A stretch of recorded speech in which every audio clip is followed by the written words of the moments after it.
యాదాద్రి భువనగిరి జిల్లా సంస్థ నారాయణపురం మండల కేంద్రంలో గ్రామ పంచాయతీ ఆవరణలో చౌడీగల్లి ఆధ్వర్యంలో కీర్తిశేషుల బద్దం వెంకటేష్ కోట్ జ్ఞాపకార్థం అక్షర అమృత చలివేంద్రాన్ని ఏర్పాటు చేశారు.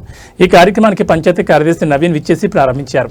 ఈ సందర్భంగా వారు మాట్లాడుతూ గ్రామంలో ఎండ తీవ్రతకు వృద్ధులు ప్రజలు దాహానికి ఇబ్బంది పడకుండా ఇలా చలివేంద్రాన్ని ఏర్పాటు చేయడం సంతోషమన్నారు. ప్రజలు ఇబ్బందులు పడకుండా ఈ చలివేంద్రంలో దాహాన్ని తీర్చుకోవాలని సూచించారు.